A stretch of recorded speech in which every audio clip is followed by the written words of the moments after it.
обязательно поработать. Ռուսաստանի նախագահը պետական խորհրդի նիստի ժամանակ հայտարարել է, որ պատրաստ է տարածքային որոշ զիջումների գնալ։ Բացի Դոնբասից, գրում է Կրեմլի կողմից վերահսկվող կոմերսանտը, չմանրամասնելով, թե որ տարածքների մասին է խոսքը։ Ըստ թերթի, թեև դեկտեմբերի 24-ի ուշ երեկոյան կայացած նիստը նվիրված էր անձնակազմի վերապատրաստման թեմային, սակայն նախագահն ամենից շատ խոսել է խաղաղության պլանի շուրջ, Միացյալ Նահանգների հետ բանակցությունների, դիրքորոշումների, Անկորիջի պայմանավորվածությունների մասին, նաև այն մասին, թե եվրոպացիների հետ բանակցություններից հետո ինչպես ամերիկացիները հրաժարվեցին իրենց որոշ առաջարկներից, ինչը թուլության նշան է որակել։ Վլադիմիր Պուտինը պնդում էր, որ ռուսական կողմը դեռ պատրաստ է անել այն զիջումները, որոնց համաձայնել է Անկորիջում։ Այլ կերպ ասած, նա խոսում է այն մասին, որ Դոնբասը մերն է լինելու։ Նա հայտարարեց, որ Կրամատորսկ, Կոնստանտինովսկ, Սլավյանսկ հանգույցի հարցը քննարկման ենթակա չէ։ Այնուամենայնիվ, հնարավոր է նաև ռուսական կողմից տարածքային մասնակի փոխանակում։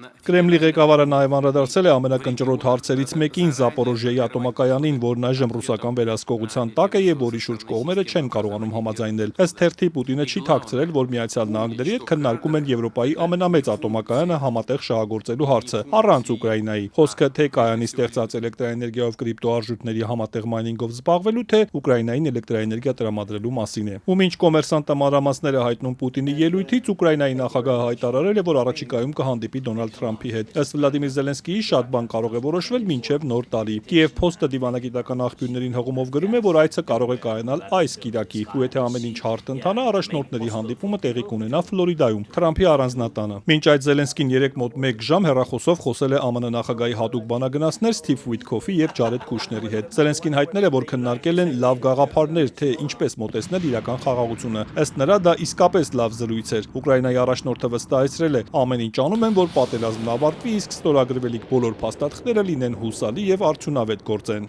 Деякі документи. Я бачу, що вони готові. Որոշ փաստաթղթեր գրեթե պատրաստ են, որոշ փաստաթղթեր արդեն պատրաստ են։ Իհարկե, զգայուն հարցերի շուրջ դեռ անելիքներ կան, բայց ամերիկյան թիմի հետ միասին հասկանում ենք, թե ինչպես հասնել դրան։ Забезпечити. New York Times-ն իր հերթին գրում է, որ Ռուսաստանը հազիվ թե համաձայնի Մայամիում ԱՄՆ-ի եւ Ուկրաինայի բանակցությունների արդյունքում կազմված նոր պլանին եւ մի քանի պատճառ է նշում։ Ըստ հեղինակավոր պարբերականի, նախ Կրեմլը ողջևորված է ռազմաճակատում ռուսական բանակի առաջընթացով, երկրորդ ծրագիրը չի ներառում Ռուսաստանի տարածքային հիմնական պահանջները, օրինակ ողջ Դոնեցկի հանձնումը Ռուսաստանին։ Երրորդ, դժվար կլինի նոր ծրագիրը ռուս հանրությանը որպես հաղթանակ ներկայացնել։ Բացի դրանից, հազարավոր ռուսներ 2025-ին պատերազմին մասնակցելու պայմանագրեր են ստորագրել, ինչը Մոսկվային թույլ է տալիս շարունակել պատերազմը, չնայած ծանր կորուստներին։ Այս ընթացքում ռուսական զինուժը շարունակել է հարվածները ուկրաինական շրջաններին, այդ թվում Նիկոլաևին, Վոլինի մարզին, Զապորոժիեին, որտեղ խաղաղ բնակիչ է սպանվել։ Հարվածել են նաև Օդեսային, որի նավահանգիստներում Սլովակիա եւ Պալաուի դրոշներով երթևեկող նավեր են վնասվել։ Ուկրաինական զինուժն իր հերթին հարվածել է ռուսական շրջաններին, այդ թվում Ռոստովին, Վոլգոգրադին։